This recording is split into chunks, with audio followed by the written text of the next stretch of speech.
Sabrina 2000s comic, issue 68. Sabrina's glad that summer break is here, and has to be told by the teacher that the clock is 10 minutes fast. How low budget is her school? That won't happen. She's told to sit down so that her teacher can finish writing her summer homework on the board. Since when is there summer homework? I don't care enough to read all of Sabrina's dialogue. There's too much in one panel. Harvey says he's going away to visit his relatives all summer long. Since when does that happen? Okay, this could happen in real life, but it comes out of nowhere. Of course this coward didn't feel like telling her until now, but it really comes off as the writer being completely obsessed with drama at every opportunity. This franchise was about being a comedy. He has to leave tomorrow morning, so she can't even have one more date with him. He refuses to even let her kiss him because someone might see them. Just break up with him already. He's such a loser. What a pathetic wimp. What is he, 5 years old? It doesn't come off like he's attracted to her. So after that depressingness, Sabrina's a bad audience surrogate because she says Harvey isn't a loser, when she obviously has no evidence to support that. And this was more entertaining in the 70s, where he was a funny, goofy bad boyfriend. So that was the joke, not a tragedy. Salem gives her good advice on how to have fun, and a week later, she's bored. Naturally, she doesn't want to hang out with Shinji because he and Landra treat her like shit now, and the next day, Hilda gives her an internship against her will because she and Zelda got tired of her doing nothing but lying around on the couch, bored. I wish they respected her enough to get her permission first. Maybe they could have asked her what book she wanted to read before doing this. Sabrina shouldn't be written to be mad about this because that just gets me mad at it, when she could have been interested and excited about it instead. She said she was bored, so she could have appreciated it. Hilda used her position on the council to get her a summer job at the council. That's nepotism, of course. Sabrina's sad that she'll mostly have to assist someone she'll hate, and asks in her thoughts why it couldn't be a nice councilwoman like Bernadette. Why? Because the story wants conflict, even if it pisses me off. They could have very easily had her work for someone else. The woman doesn't have to be condescending to Sabrina and talk as if she used to be a criminal. Well, meanwhile, I don't see her insulting Shinji. She has to remind her that she takes charm school every night. She demands the utmost respect because she's an awful person. And I wonder why I'm supposed to care about the so-called stakes in this story. Sabrina has every reason to intentionally get herself fired because she isn't enjoying this job. Hilda did nothing but ruin her summer. She's expected to tell her what she knows about a witch holiday. Why should I care? She doesn't know about it fully, and she's told that she has to do a lot to prepare for the pointless, worthless festival. She hates having to do filing, even with magic, as I really don't care about reading anything the Queen has to say anymore. And there's nothing more boring than a story that's mostly just dialogue. At that point, it might as well be a novel with shitty art. At least novels don't look like this. Sabrina's exhausted by all of the work, and she says she never even gets appreciation. Why can't she quit? I have to assume that her aunts are so untrustworthy that they'd punish her for quitting, and she doesn't trust them not to punish her for quitting. I feel sorry for her. She's creeped out that the woman is quizzing her about random things and asking her to show her how she casts various spells. And she assumes that she's doing this for entertainment. Yeah, that's called social interaction. Why would she think she cast any spells different than she did? If she cast spells different than other witches, Sabrina would have noticed it by now. Salem says that a lot of people think the Queen is plotting something. But ever since the Renegade Blades were caught, people have been quiet about their suspicions. I just want the comic to skip to the part where the green dress woman gets kicked out of the comic and overthrown or something. She's clearly nothing more than a likable jerk. Why is Landra daring to bother asking Sabrina to go bowling with her? How is she oblivious to how she hates being ignored as the third wheel? I thought they hated having her around or couldn't care less about her. Why is she wasting my time inviting Sabrina to visit her beach house in the other realm? Harvey hasn't called her in a month. Sabrina tells Hilda that her boss told her not to have lunch with the Queen anymore. Who does she think she is? And she wishes that she was allowed to help her with her job. Why wasn't that the plot? Instead of something that nobody who doesn't hate Sabrina would want to read. She gets told that a carefully grown flower is losing its petals and is in no state to be a gift. Sabrina uses magic to fix it, and the blue woman's unhappy for no reason. That's how she looks anyways. What, does she think Sabrina will be an evil villain in the future? Because that's what it's coming off as right now. It's also forced that Sabrina doesn't ask her, why don't you use magic to fix it? And then she would be like, I want to see how good you are at it. And that would really confuse her. I mean, at this point, she has no reason to be paying attention to Sabrina in particular. It's not like she saw Sabrina do something that proves that she's especially powerful before this point. I don't care enough to remember the names of the people in the council because they're all just idiots, and the writer has no restraint and makes the names ridiculous. And none of the characters have interesting personalities. Sabrina's glad that it's her last day, and wonders why she wasn't invited for lunch with the Queen since she fixed her flower. Sabrina thanks Landra for inviting her to the beach, and it turns out that this is one of the few places in the other realm that gets sunlight for more than a couple hours a day, somehow. It must be magic. Magic must be the reason why all of the plants don't die from not getting sun. No, that would be thinking things through to actually explain that. Mundane, boring stuff happens. Then Shinji refuses to go out swimming because he doesn't want to take off his shirt. How did he forget he was a warlock? It's obvious he could just use magic to make his torso look like a normal torso. How's he that stupid? Sabrina explains that the reason she's not calling Harvey is that she didn't get his information because she was so certain that he'd call her. I actually miss the goofball 70s Harvey. At least he was being competent by dating a ton of girls behind her back. Landra warns Sabrina to stay out of the water once the sun sets because monsters will show up. Isn't it immediately obvious that witches could just use their witchcraft to warp away or deal with the monsters? There's no reason witches wouldn't have all made the monsters extinct. Again, bad pathetic writing that forgets they're witches and just abuses it to have a magic realm. They might as well be aliens who constantly visit the alien realm. Whatever happens to Sabrina using magic for an entire plot, or for the sake of an entire plot? That's less boring than this. Then I'm immediately reminded of Nicole the Lynx when Sabrina has a dream about a woman in a purple dress while Sabrina looks like a little girl. What's the point of this? She sees Shinji flying around shirtless and diving into the water. Sabrina wonders why he's doing this when it's so late at night, because it's dangerous. Are we gonna learn why? That's bad writing. The character is just doing something for no reason to force the concept of him getting kidnapped by a siren, when he had no reason to leave the house. He could have zapped up a pool and swam in that if he wanted to swim. And at least it was explained that the siren brainwashed him with her spell, and that explains why he can't fight back, while Sabrina's immune because she's a straight girl. But it doesn't explain why he even left his house in the first place. Well, house for lack of a better term. She stupidly talks to the siren instead of instantly pointing and using magic on her. There'd be 1,000 different spells she could cast. There's no reason for this to last more than one panel. She hates the noise and cleverly transforms her own sound waves into a cage. Cool, but that's the last thing I'd expect her to do. It's creative to see, but it's actually too creative for someone of her intelligence to come up with. In the heat of the moment, you'd think she would have frozen her before considering this. So after that padded out rescue, she dives down to save Shinji from the water, and sees the Four Blades emblem tattooed on his chest. And since this only happened because he went swimming when he had no actual reason to, at night, when he'd know better, I can't take this seriously because it never happened.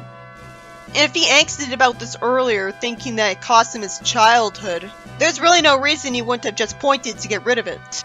He kisses her, not even asking permission first, by the way, and thanks her, and finally the story ends. So, is he a descendant of one of the attempted rebels? Because if he was one of those rebels, You'd think the spy witches would have found out and found him for the same reason that the council knows that Sabrina used spell freeze unsuccessfully. If she spied on and she's in the same room with him a lot, he'd have been caught. This plot twist is stupid. It just feels extremely unnecessary. It'll be worth it if it's an excuse to get rid of him. He's long since overstayed his welcome. I never understood why he lasted past the first story. Light blue hair is the second worst color to give a character. Sabrina 2000s comic 69. Sabrina's glad that summer is finally over. I miss the earlier comics where plenty of issues in a row took place in the summer, and she got to go to the beach a lot. It's weird to have all of summer vacation suddenly skipped past in one issue. I would have liked a long break from the stupid love triangle characters. She's a bad audience surrogate by saying that she loves this holiday that we just learned about in a previous issue that she didn't really know about.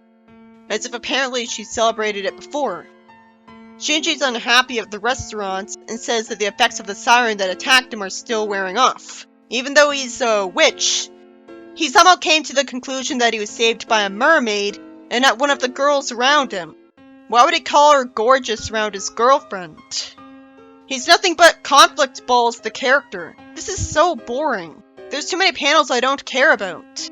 Shinji wants nothing to do with the festivities. And Sabrina and Landra see an advertisement for the play Hilda's organizing.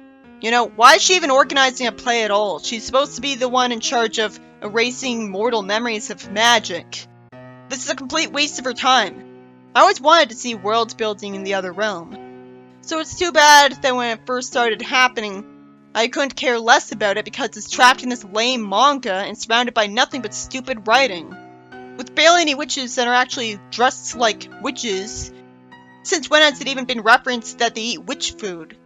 So it feels more like people with magic realm instead of witch realm. And there's too much dialogue with almost nothing happening. So I'm too bored to type down every single thing. Everything seems like filler so far, so I have to force myself to start typing about everything. It all seems like stuff I want to skip. Who cares that the Southern Flame School I never heard of has a good drama program? Hilda finds them, and Salem shows her a griffin doll that he used to own and says he had a whole fleet of griffins when he was a wizard. Less talking, please! Also, we never hear about that fleet of griffins again. We never see it again. Hilda says that the lead actress can't play, and the queen is forcing Sabrina to fill the role. Instead of just zapping up an extra actress out of thin air, like witches can do. Witches can literally heal injuries instantly. There's literally a brew they have to cure the cold. So they can cure any kind of ailment that would cause the lead actress not to play. Why on earth would it be Sabrina when she has no qualifications? How about zap up a different actor? This kind of writing makes Sabrina not be an escapist character because she's a witch. I just feel sorry for her because of it. That's no fun. Landra somehow remembers Sabrina's breakdown in a play when she was a kid, where she didn't remember her line and didn't want to be the tree. I'd say somehow because she wasn't living in America until she was a teenager. How did the writer get away with not doing any research on the character before writing her? Even Pontac and Graff did research on Sonic characters before they started writing for it. The Queen will deserve Sabrina being a bad actor because she has no excuse for forcing her to do this. At least I won't have to hear her bad acting. Sabrina gets glared at by the actors when we're suffering enough, and it's clearly not her fault she was forced into this. But it is hard to blame them for being annoyed at being stuck with an amateur. She loves the looks of one of the actors, and I'm skimming through the dialogue, bored out of my mind. Why should I care that she likes his looks when he's never going to be seen again? Why should I care about reading their lines? They're just rehearsing. Can I see some magic, please? Anything interesting at all? She thanks him for complimenting her looks and gets mad at being insulted for a bad line memorizing. I didn't have to see a scene with a rehearsal. I didn't have to see the boring scene with Hilda and Landra talking. Why can't the writer just have more comedy pages instead of forcing a story to last too long? At least Hilda feels sorry for her and Sabrina turned on the jerk. Shinji is going to the beach to try to find the person who saved him. You know, in Little Sabrina, Sabrina casts a spell to find out some information. She cast a spell to find out where Betty and Archie were. So you'd think that Shinji could cast a spell to find out information. Even his brother says the holiday's overrated. Sabrina really wants to invite Shinji to the play, but why? She knows she'll suck at it. She flies with a broom and explains that she has her license now.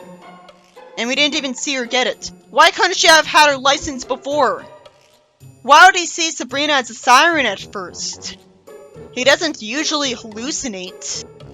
There's way too much boring dialogue here. She wants to invite him to the play.